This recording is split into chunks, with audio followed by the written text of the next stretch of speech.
Good evening and good morning and good afternoon to all the Christians and the Jews and the atheists and the Muslims and the agnostics and the Hindus and the Buddhists from all around the world who are tuning in right now.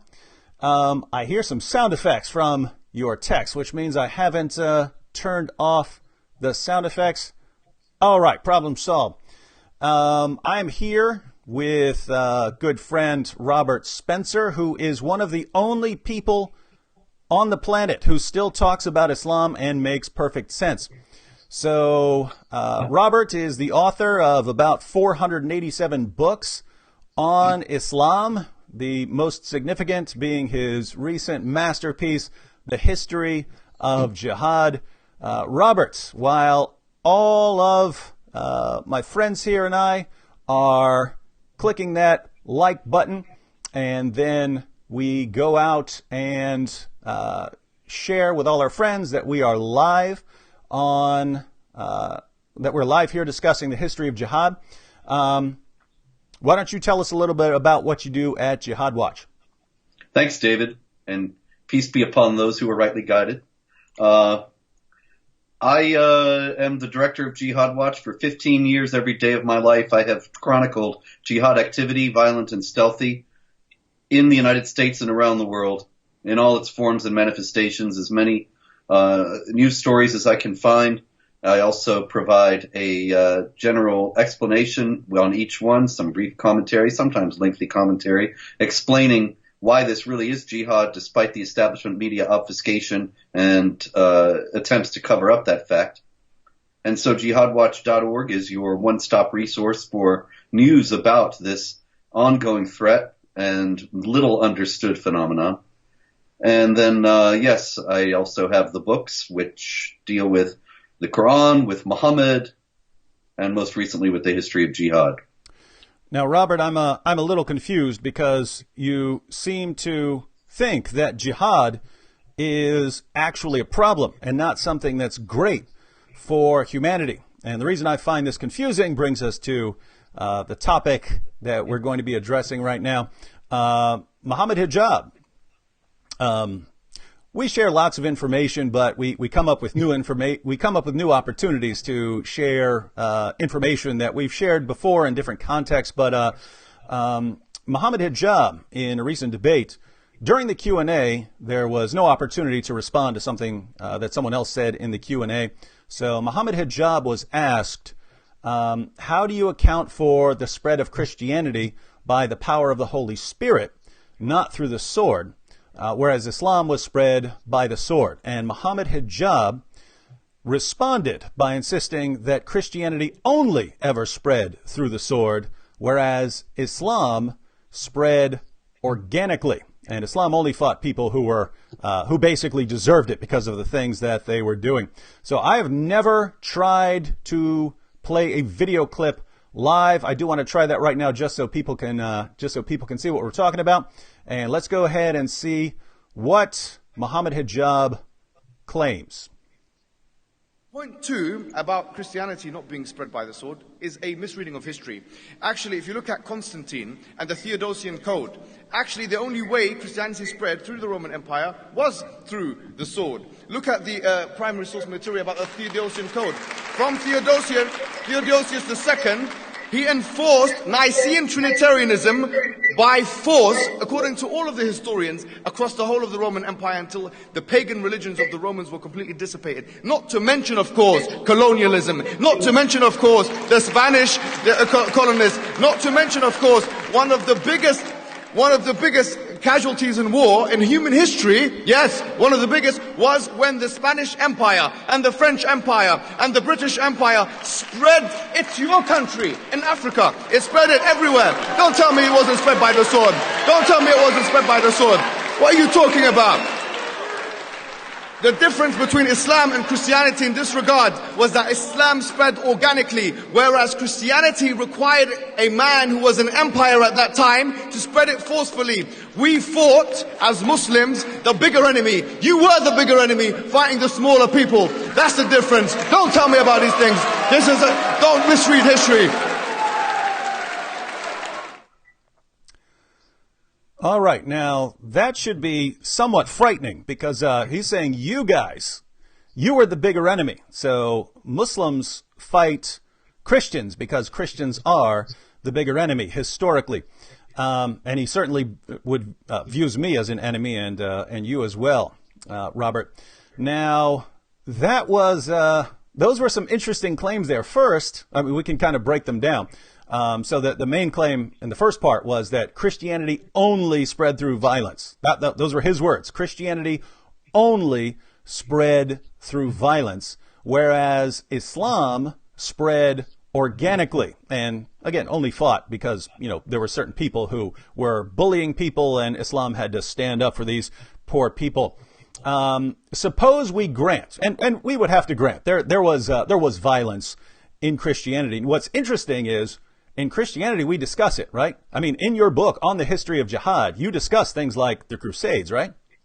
Oh yeah, there's a big chapter in the book on the Crusades, and a discussion in there on how they were justified and what the context of them is, of course, which was after 450 years of jihad activity that had overwhelmed half of the Christian world, that had never been answered by any military action at all by the Christians. So Mohammed Hijab here is claiming that Islam was only responding with violence because, Christianity was the big enemy out there, whereas it was Christianity responding in the Crusades because of Islamic violence. Is that what you're claiming? Well, yeah, actually, it started with the Battle of Manzikert in what is now eastern Turkey in 1071. And the Byzantine Empire suffered a catastrophic defeat, and the emperor Romanos was captured, and the empire actually lost its heartland, which was what is now Turkey. It was the agricultural center of the Byzantine Empire, and thus the source of its sustenance, really. And it lay open now for conquest by the Turks, which conquest was, of course, so thorough that now the land there is known as Turkey. Now, the emperor, the Byzantine emperor, seeing this happen, Alexius Comnenus, he was deeply alarmed, and even though this was only 17 years after the final split between the Eastern and Western churches, or what are known today as the Catholic Church and the Orthodox Church, he nonetheless appealed to the Pope for help and asked that the West send soldiers to keep the Christian empire from falling and to protect the Christians of the area. And it took some time for a variety of reasons, but it was in response to that call that the First Crusade was called by Pope Urban II in 1095. Now, with that said, you grant that there were horrible atrocities committed during the Crusades, by the Christian side, right? Oh yeah, and they're in the book as well. So you don't try to conceal this fact. You can openly discuss things that happened in the name of Christianity or in the name of Christ, or not very often not in the name of anything, but since they're done by Christians, they get brought up as criticisms against Christianity. So you address this in your book, and you can go into any Christian bookstore and find discussions of these kinds of issues, violence in the history of Christianity. You can find condemnations of that. It's not a secret in Christianity. If you are an educated person, you go to college, you'll hear about these things, very often skewed versions of this to make things sound historically much worse than they actually were in certain circumstances. Yeah. But people don't hide from this, right? We don't hide from violence in the name of Christ wherever it has been committed.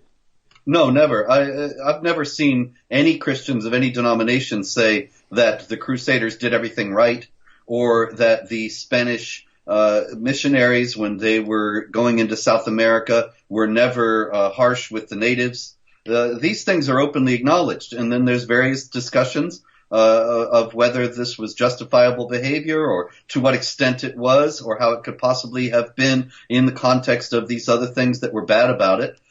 Christians have never made any secret of the fact that, after all, you have here a theology that everyone is sinful, and so Christians have never shied away from acknowledging that fact in various ways in relation to specific incidents. Mm-hmm. Now, So we will grant that there were lots of bad things done in the history of Christianity, but those things don't even seem to have gotten off the ground in any way until you get to the 4th century when the Roman Empire begins adopting Christianity. Are you aware of Christians turning to violence to spread Christianity for the first 3 centuries of Christianity? Christianity spreading across the Roman Empire, across other parts of the world. Even in the 1st century, it had spread to various parts of Africa, all the way down to Ethiopia, the Middle East. Christianity is all over the place. Are you aware of, you're a historian, are you aware of Christianity spreading through violence during these first 3 centuries? There's not a single instance of that, David, anywhere. And that's a full 100% certainty on that. It simply would have been unheard of. And not only did it spread to the places you mentioned, but the Christians of India will tell you that Thomas the Apostle went there and preached the gospel in India in the 50s of the 1st century and founded the first churches there that trace their lineage back to him. And so you've got also, it's forgotten, I think, by Christians today, but also Christianity spread into Persia, even into Afghanistan. And this is all in the context of a time when there was discussion among the Christians of the Roman Empire whether it was even permissible for them to serve as soldiers in the Roman Empire, because that would involve killing. And there were many, many Christians who believed in the early centuries that that was something that they were absolutely forbidden to do under any circumstances. And so the idea that they would be worried about serving in the Roman imperial army and yet going around killing people for not converting, it's ludicrous. So there's just no record of that whatsoever. Yeah, we actually had our earliest criticism from non-Christian sources. Our earliest criticism that we have on record of the early Christians was that they wouldn't participate in the gladiatorial games, meaning they didn't want to watch them, right? So they weren't supporting the state-sponsored gladiatorial games because they didn't want to watch people die. And they didn't want to treat this as sport. These were people who were created in the image of God. They didn't want to see them killed. So the only way Christians were going to participate was as the victims of these sorts of contests. So we look at Jesus as, we have Jesus and we have Mohammed. So we have the sort of central figure, the central pattern of conduct that we have in Christianity and Islam. And that would be the first place we should look if we're trying to compare these two ideologies in terms of peace and violence. Did Jesus go around spreading his message through the sword? Did he go around spreading the gospel through violence? No, never, of course. And when Peter said, "Here are 2 swords," he said, "Put them away, that's enough."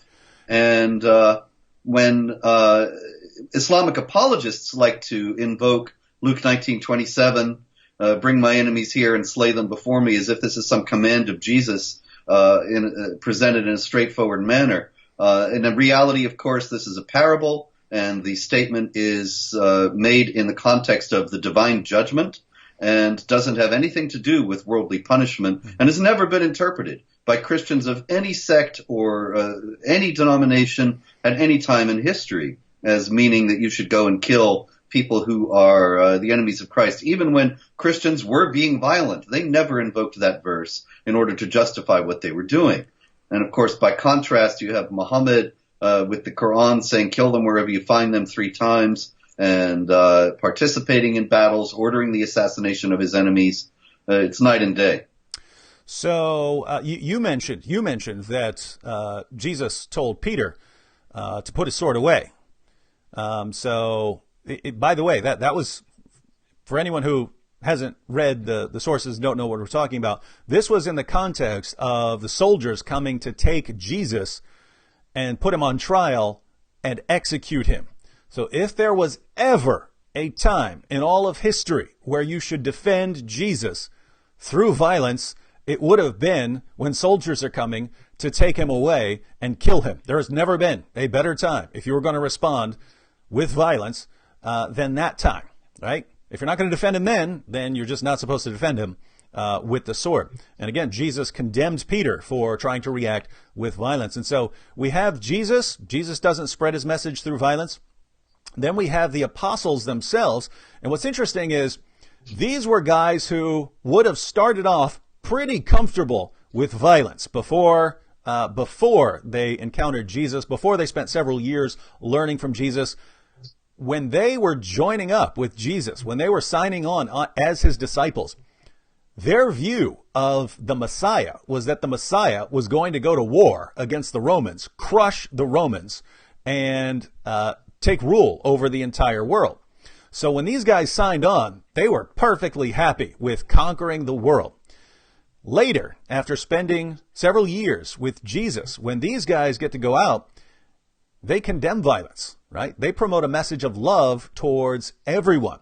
They command their followers to live in peace with everyone, to pray for all people, to honor all people. This is the impact that Jesus had on people who at the beginning would have been quite comfortable with violence. So on the one hand, you've got what Jesus taught.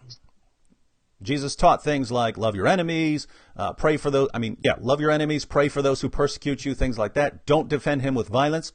And then you've got what Jesus did. What is Jesus' central message? That he's laying his life down for you, and that you should live like that for others. Then we turn to the apostles. They become more peaceful through the teachings of Jesus.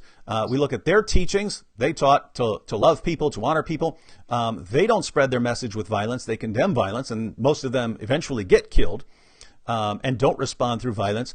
And then for the next few centuries of Christianity, for the first 3 centuries of Christianity, it doesn't cross the minds of Christians to spread their message through violence. Now, why is this important? Well, if you only start getting violence in Christianity once other groups start adopting Christianity, and those other groups already have their own way of doing things, right? Once the Roman Empire starts adopting Christianity, the Roman Empire already had a kind of a Roman Empire way of doing things, right?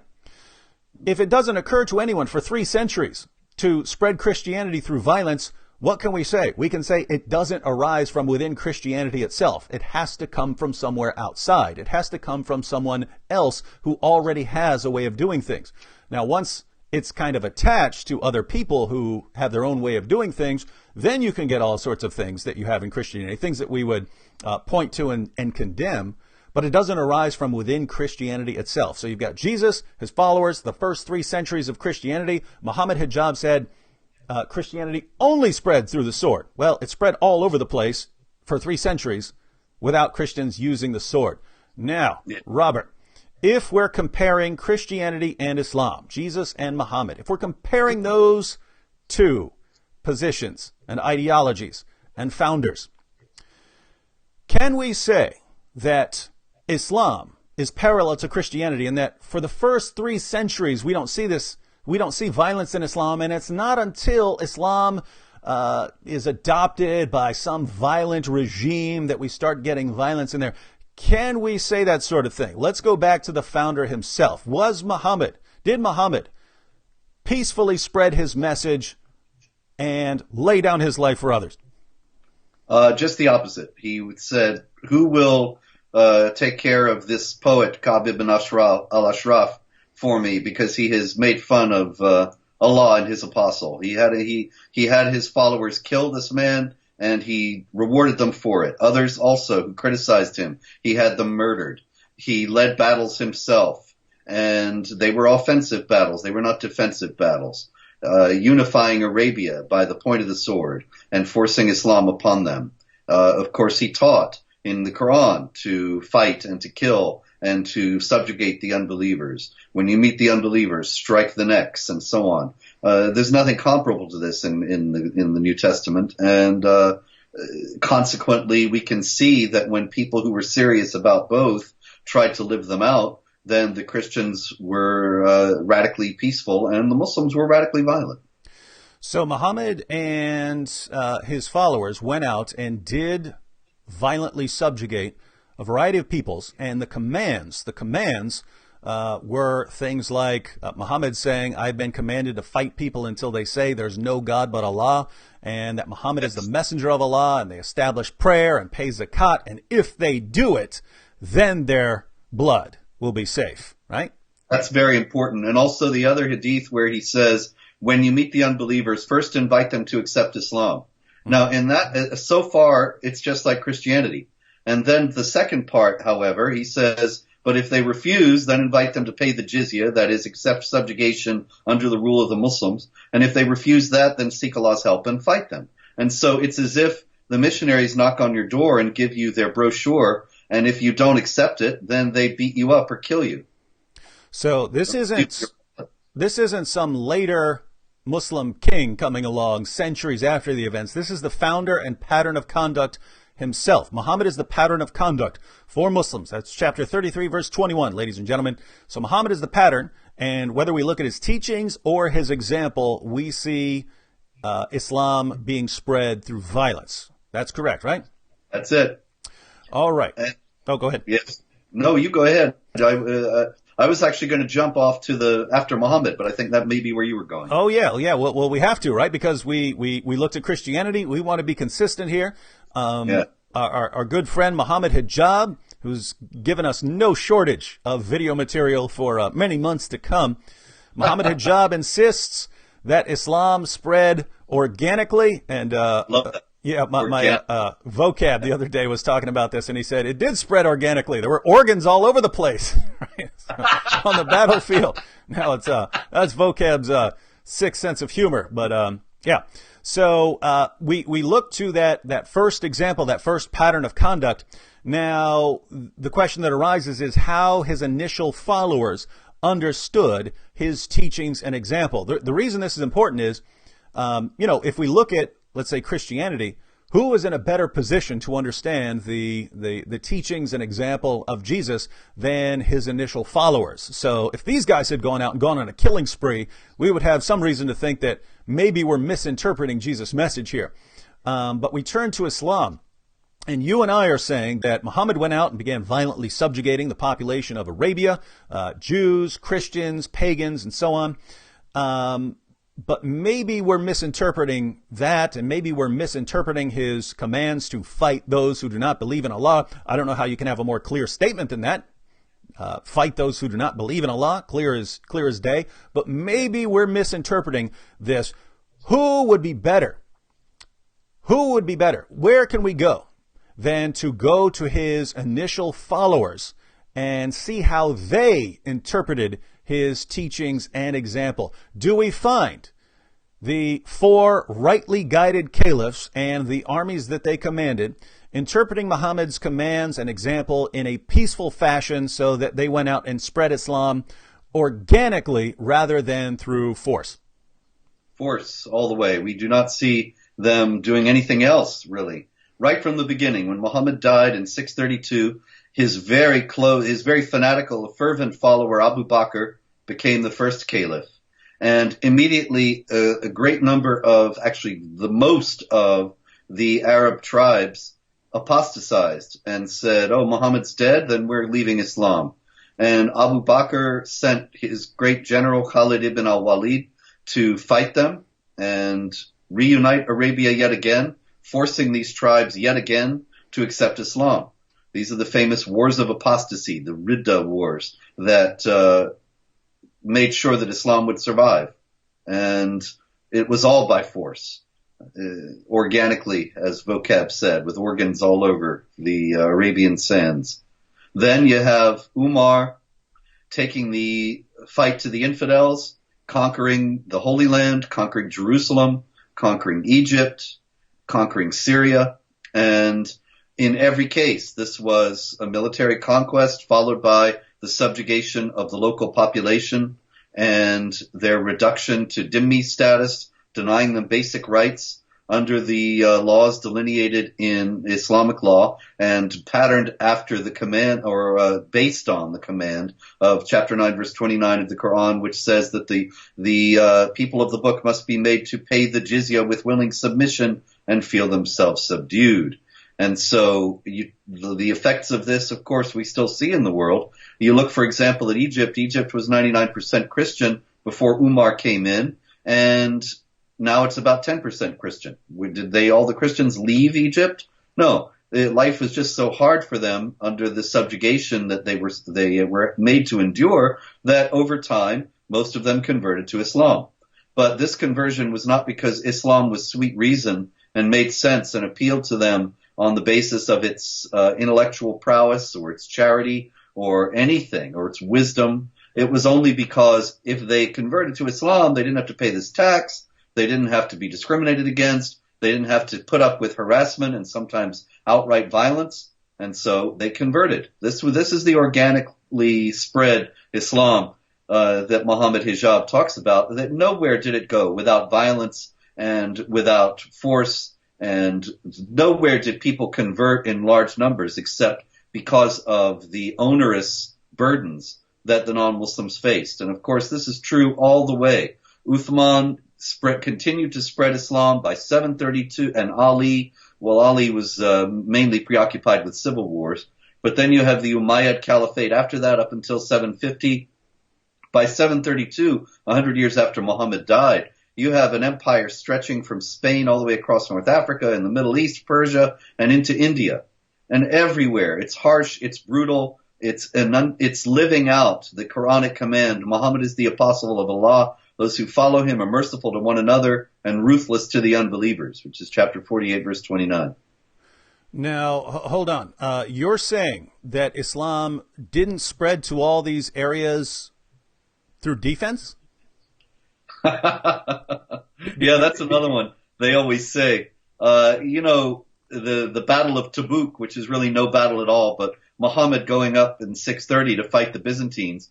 The Byzantines weren't even there. And they weren't there because they hadn't heard of Muhammad, and they didn't have enough troops to man all their forts. So they had their garrisons moving from one place to the other. And they were not in the least interested in bothering the Muslims, who they didn't even know existed at this time. And once you have the Muslims coming out of Arabia, you have no indication that anybody in North Africa or Egypt or Syria or Palestine was bothering them, and certainly not anybody from Persia. All of these were offensive wars, from Spain to India. And just to review here, when the armies of jihad went out, and we're not talking about 5 centuries later, 10 centuries later, we're not talking about modern times, we're not talking about ISIS, we're just going to that first century of the Islamic armies marching out. The message that they brought to the unbelievers that they were attacking was, you need to, depending on who you were, convert, or you need to convert, or you will be fought, unless you happen to be a possibly protected group like Jews or Christians, in which case you could submit to the authority of Islam and pay the jizya. So that was the message. It wasn't, hey, we're just fighting you defensively. This has nothing to do with religion. We just want you to understand that you can't persecute Muslims. There weren't any Muslims around for them to persecute.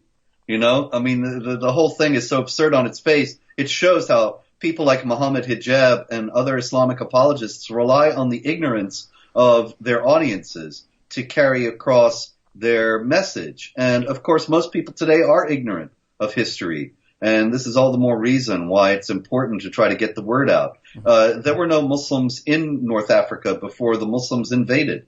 There were no Muslims in Egypt or Syria. They came as invaders. So there was nobody there who was being oppressed that they were trying to come to the defense of.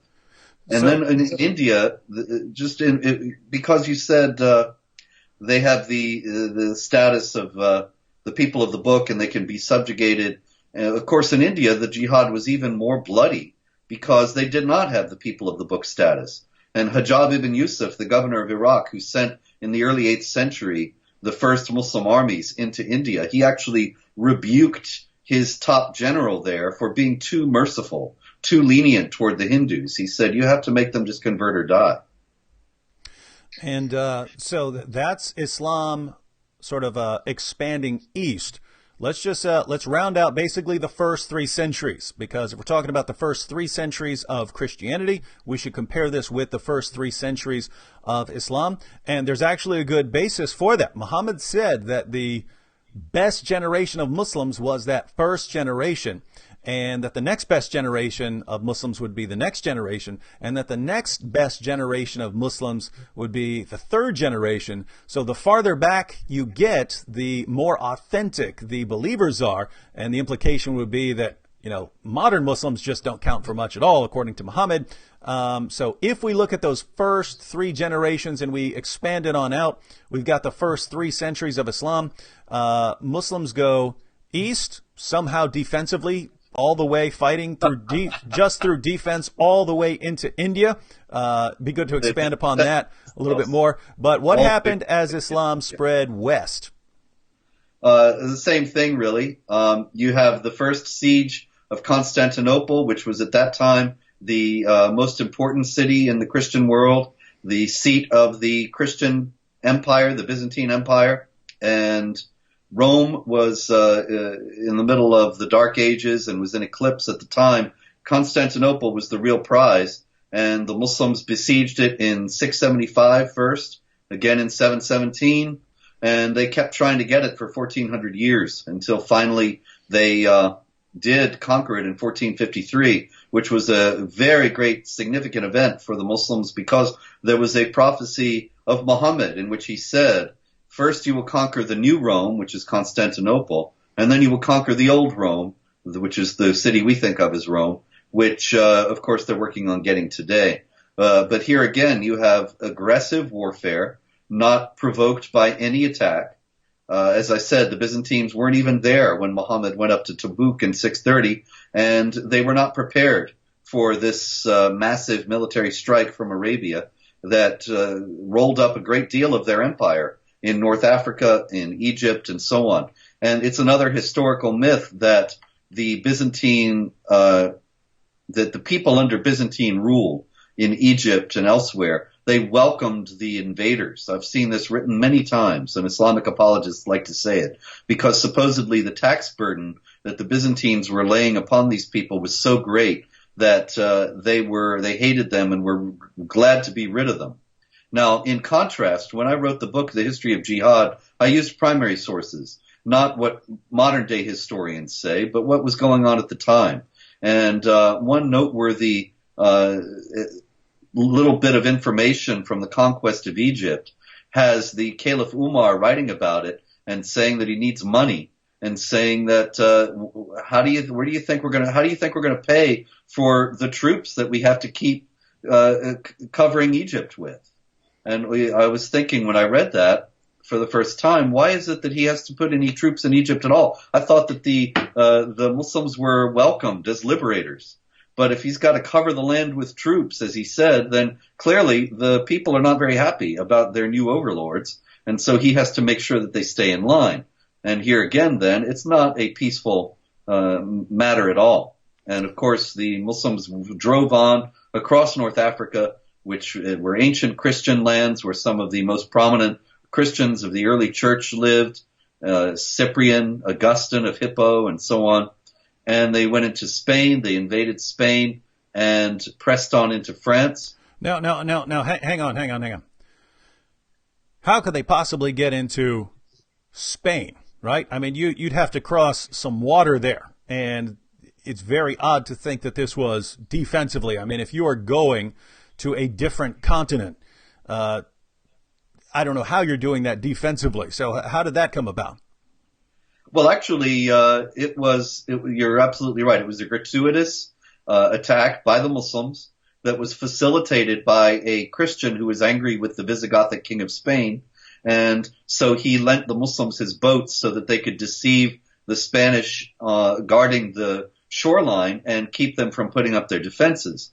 And it worked. But as far as the Muslims were concerned, the Visigoths had not attacked them in North Africa, had not bothered them at all, and they had no reason to invade Spain other than that they had this imperative from Muhammad that you quoted earlier. I've been commanded to fight against people until they confess that there is no God but Allah and I'm his messenger. So the Muslim armies crossed over into Europe and were attacking Europe. And this is before the Crusades, right? So this wasn't a retaliation against Islamic violence, right? This is the year 711 when the Muslims first entered Spain, and that's Whoa, 711. You sure about that? oh yeah, So you're saying this is still within the first century? yes. Wow. And so you've got those great generations doing this, and that's 384 years before the First Crusade was called. So Christians were putting up with violent attacks in Europe for centuries before they went out and retaliated against the Middle East. Yes, that's right.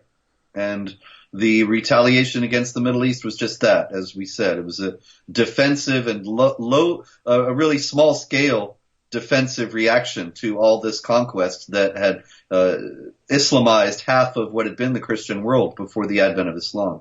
So why if the Muslims invaded Europe, did they stop because they eventually realized that Muhammad called for peace with unbelievers? And so they realized, hey, some of our leaders, some of our generals, some of our caliphs have been misinterpreting the commands of Allah and Muhammad, and we need to get back to the basics of Islam, namely living in peace with the unbelievers, and therefore we need to halt our aggression against the unbelievers, against the Christians. Is that what happened? No, unfortunately not. Nor was there a moderate Muslim movement that stood up and said, you're misunderstanding Islam and you have to halt these armies. There was never any, this was done by the leaders of the Islamic world, and there was never any pushback among Muslims. So why did they stop then? They got stopped in 732 in the middle of France. It's really, I think a lot of people think that they were down in southern France right by Spain. But if you look at the map of France, Poitiers and Tours, where the great battle was fought in 732 that stopped them, it's in north central France. And they were advancing briskly. They were stopped by Christian armies that were defending France and the rest of the continent, for that matter. The historian Edward Gibbon says that there was nothing that would have kept the whole of Europe from being conquered and Islamized, except for this French army at Tours. There was nothing in Germany, nothing in Poland that would have stopped them. And they would have, if they had not been stopped there, they would have gone all the way across Europe.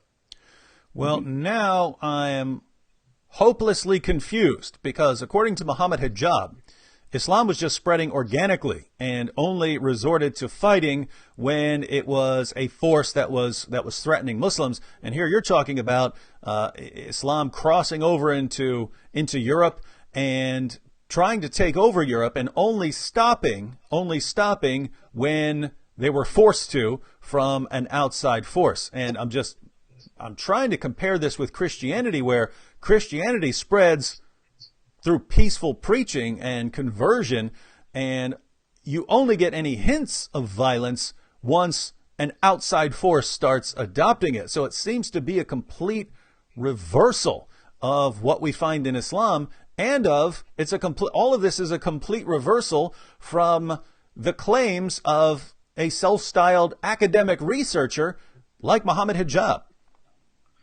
Yeah, I think Mohammed Hijab's claims were entirely cynical. I expect he himself knows that they're not true, but he was figuring that his audience doesn't know that they're not true.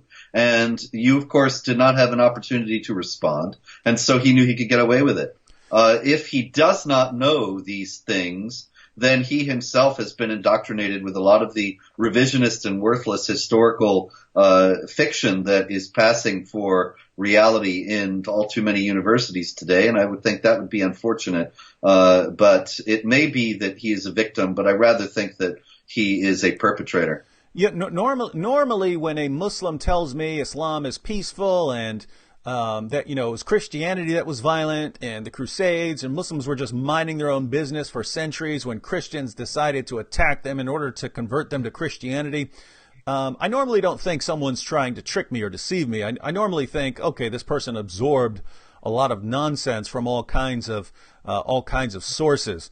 If the person thinks that, so I normally think, okay, this person hasn't read the Muslim sources. This person hasn't studied history. This person has heard this from his or her parents or imam or the media or something like that. But I normally don't think deception. However, if someone has studied the Muslim sources, which Mohammed Hijab has, and he's an academic researcher, meaning he's done a lot of academic research, then he would have to know. So when you're claiming that Islam only spread organically and that Christianity only spread through violence, there are only two possibilities. One, you're completely ignorant. You have no clue what you're talking about. You've never studied anything remotely resembling a historical source. Or you have studied these things and you're trying to deceive people.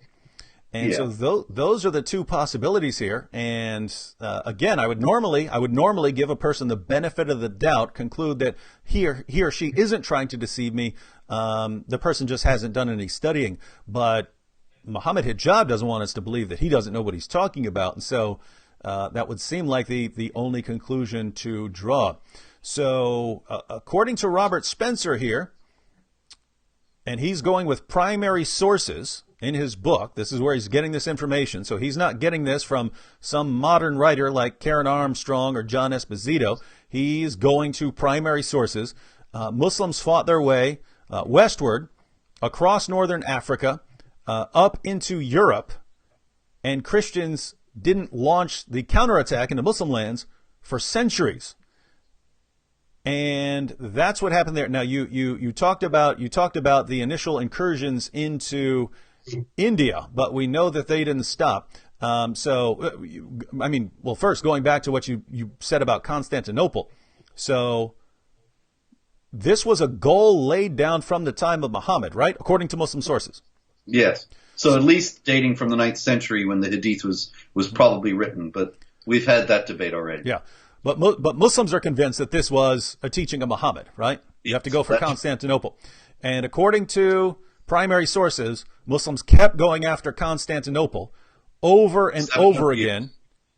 800 years, really. Relentlessly. They conquered it. Relentlessly until they actually conquered it. And when they conquered it, they were extraordinarily brutal. And a lot of the citizens of Constantinople had gone into the Hagia Sophia Cathedral to pray, and they thought that, I think probably they were also hoping that the Muslims would be merciful to the people who were in there by the ancient right of sanctuary in places of worship.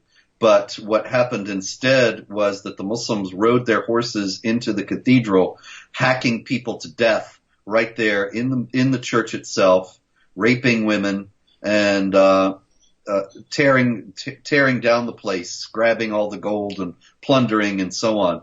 And then the caliph himself, the Sultan Mehmed the Conqueror, went into the church with an imam who he ordered to mount the pulpit and say there's no God but Allah and Muhammad is his messenger. And then the place was a mosque, which of course it was up until it was made into a museum by the secular Turks in the 1930s. But now it looks like Erdogan and the Turkish government want to make it a mosque again.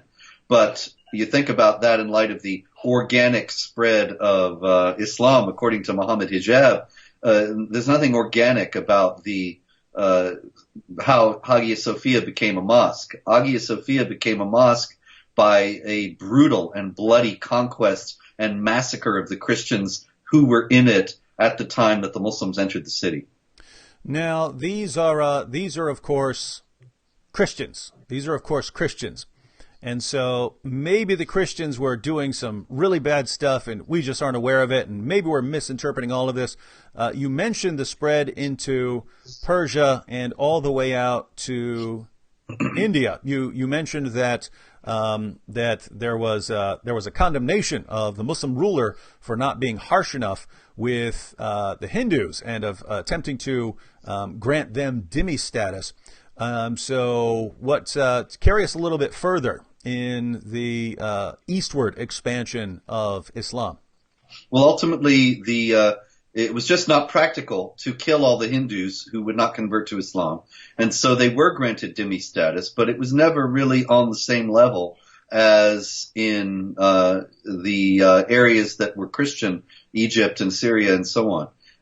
For example, the Quran speaks, as you know, about protecting churches and synagogues where the name of Allah is spoken, but it doesn't say anything about the Hindu temples or Buddhist or anything.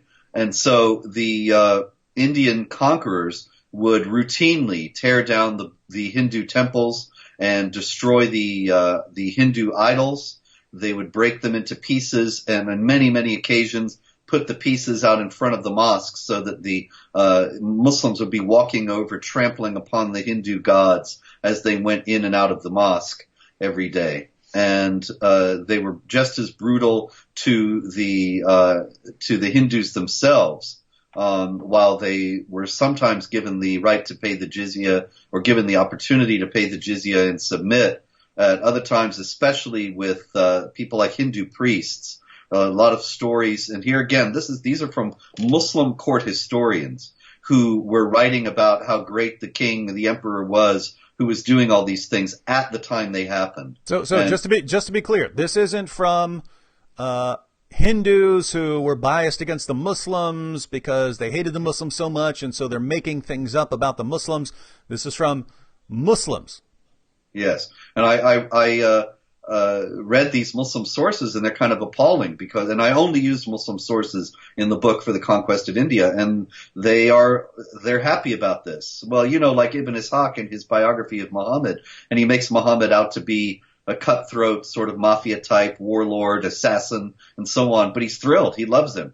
And it's the same thing in these Muslim court historians in India. They chronicle all this brutality and bloodshed and bloodlust and slavery and so on, and they love it. And they're happy about it. Anyway, they would make the Hindu priests do things like they would slaughter cows, of course, which are sacred to the Hindus, and then put the cow's flesh in bags that they would force the Hindu priests to wear right under their noses. Kind of humiliation and degradation. As we know, David, intimidation and degradation are favorite weapons of Islamic spokesmen to this day. And I think that it's always been a kind of sadism that runs through Islam all the way back to Muhammad. And was evidenced in your debate where Mohammed Hijab spent much of his time, I think, to cover up the fact that he didn't have any real arguments. So he spent most of his time insulting you instead, trying to get you off balance and nervous and defensive. And you did that, came through that magnificently. I was very happy to see it. But the same kind of intimidation and degradation is something that is a hallmark of Islamic history, and especially in India, where the people, not being people of the book, were made to suffer things that, in many cases, Jews and Christians, as harshly as they were treated in the West, did not go through. And one very noteworthy thing to say about the jihad against India is the strange and wonderful story of Akbar the Great, one of the Mughal emperors. And this is along around the 16th century.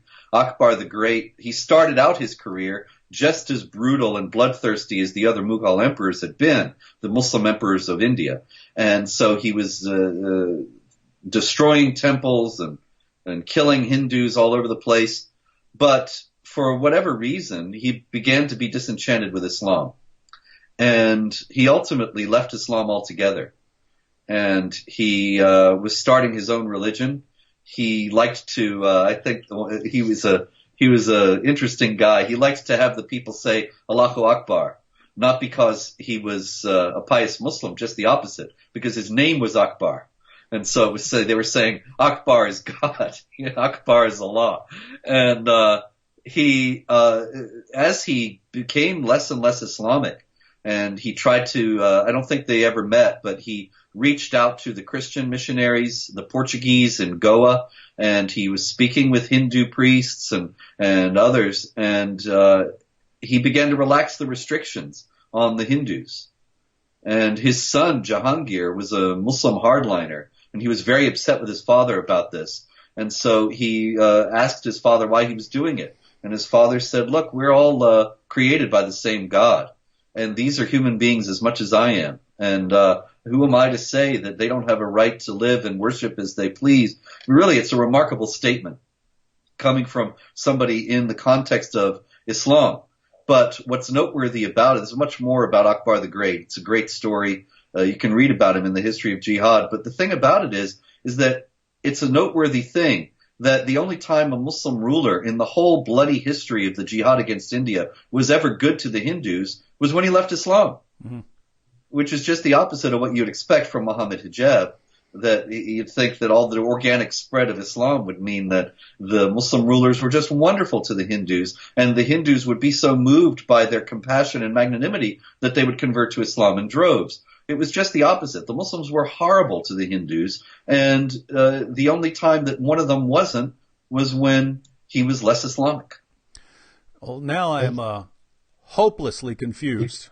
I don't know what to believe, right? Because it sounds like you're telling me that Muhammad and his followers for the first several centuries, they went out and conquered the Jews of Arabia, conquered the Christians there, then kept on fighting all the way to Constantinople, all the way across northern Africa, all the way up into Europe in the west, and then went after the Persians. I mean, simultaneously they're going after the Persians, fighting all the way out to India, fighting the Hindus. So you've got groups all across the Muslim world. You have different groups, different leaders following different commands of different generals and so on. And they're all coming to the same conclusion about what they're supposed to do, right? And so now if this is what Muhammad said and did, and this is what his companions and the rightly guided caliphs said and did, and this is what the first 3 centuries of Muslims said and did, there are only two possible explanations. One, either Islam does call for the violent subjugation of the entire world, and Muslims set out to do this, and the only time they didn't succeed is when they were stopped. Or two, Allah and Muhammad are the worst communicators in all of history. Right? They're trying to say, hey guys, just spread organically. Just spread your message through peaceful preaching.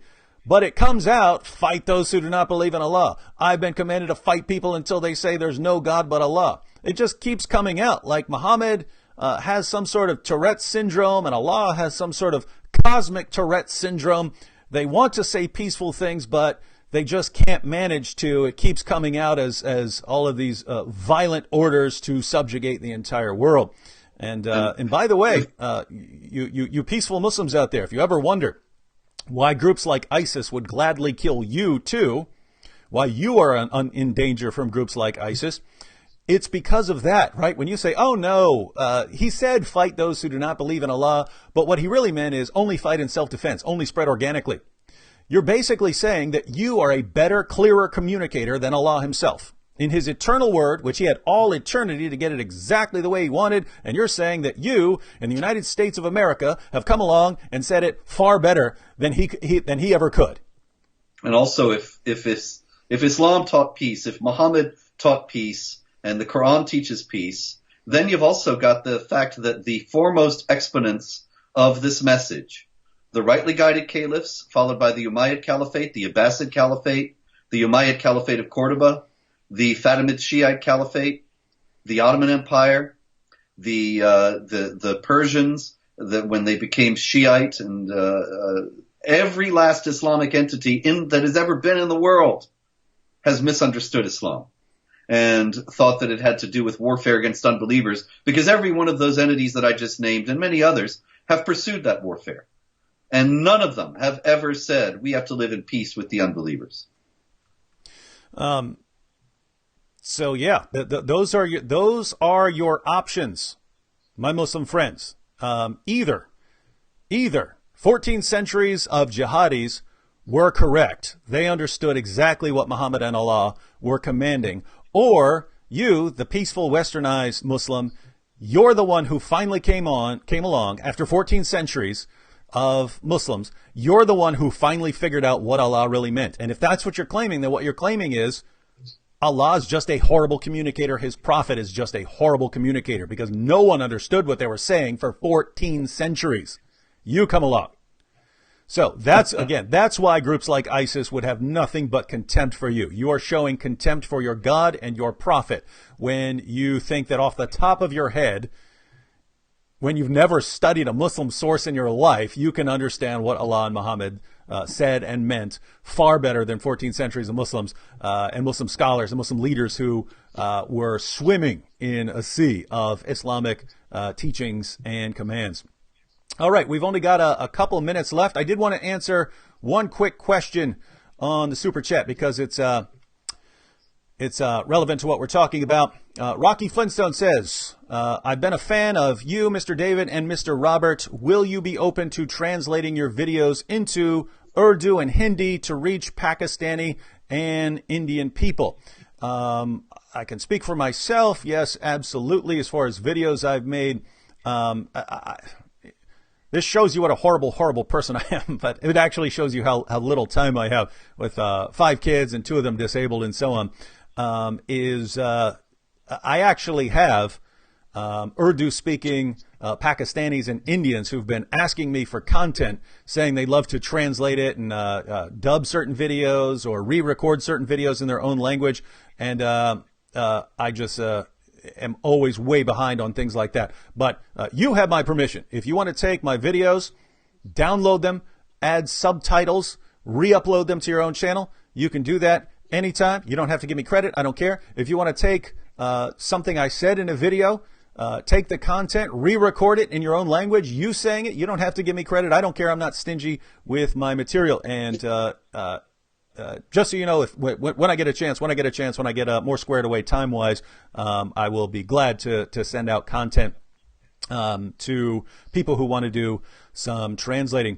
I did, with these last couple minutes, want to give a quick shout out to everyone who contributed on the Super Chat. Ham Sunshine, Tom S., Chaco Curran, Gerald Perry, Arlen 3, and Pedro Rodriguez, and of course Rocky Flintstone. Hope I didn't miss anyone. But thank you to everyone. Now, Robert. Yes, sir. The thing that bothered me most about that debate was not Mohammed Hijab insulting me. I've repeatedly told people I don't have any problem with people insulting me. I know that I upset Muslims, and so even death threats don't bother me anymore. I've gotten too many of them, so I understand that. I understand a Muslim being upset at me, given the things that I say, the information that I share about Islam. So that doesn't bother me at all. I was bothered a bit. By Mohammed Hijab agreeing beforehand that we weren't going to go off topic, there wouldn't be insults or personal attacks, that we would be respectful and friendly and so on. I did have a problem with him agreeing to that ahead of time and then completely violating it as if he had never, ever intended to honor that agreement. And you and I have had that experience before, right? Yeah, we had that debate with the Shiites in was it Philadelphia? Yeah, somewhere around there. Yeah, and the guy was all friendship and sweetness and light, and then at the end, when it was impossible for me to respond, he began a series of ad hominem attacks, making various claims that I was responsible for mass murder and so on. And, talking about politics when we were required to agree ahead of time that there weren't going to be personal attacks, there weren't going to be discussions of politics and so on, right?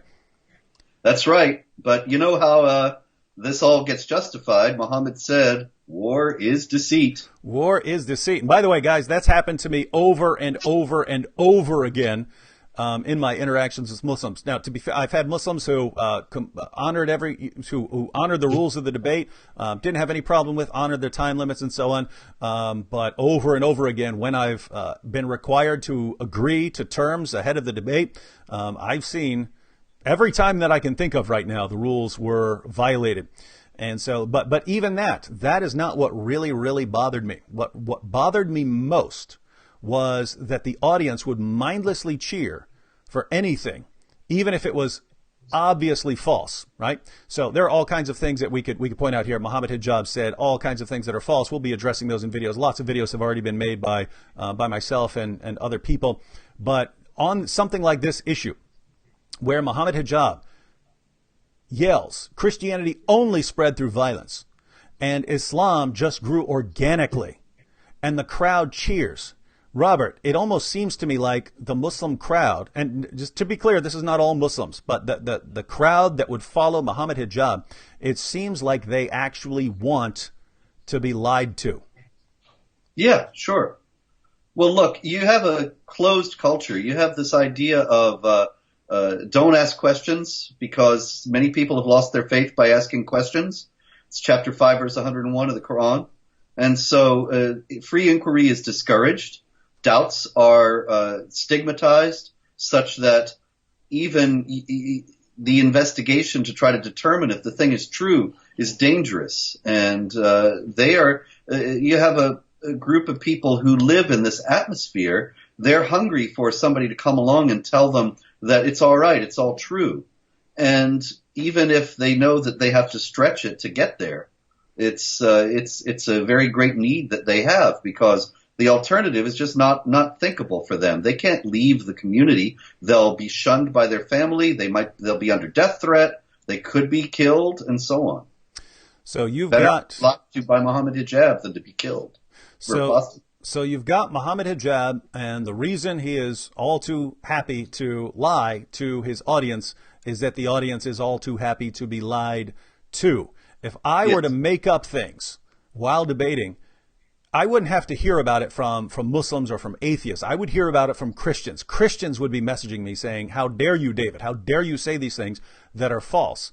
But if you are a Muslim debater and you make things up, there are just no repercussions for you. And that's just a sad state of affairs. All right. Well, it kind of breaks my heart to sign off now, because we have 900 people still on, but we're going to have many more live streams here in the coming weeks and months. And we don't want to go through all the material. Probably in our next live stream, I'm going to have Anthony Rogers on, and we're going to discuss Allah's physical characteristics. If you watch the debate, you'll remember that Mohammed Hijab seemingly had no clue what I was talking about when I said that Allah's body parts, the physical descriptions of his body parts, his face, his hands, his legs, and so on, were, according to Muslim scholars themselves, supposed to be interpreted literally. Mohammed Hijab says he had no clue what I was talking about. He's not aware of that. So Anthony Rogers and I are going to be happy to share some knowledge about Islam with him.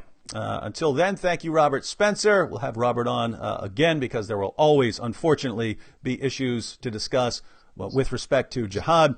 So until we're here again, just remember, if you're going to walk on thin ice, you might as well dance.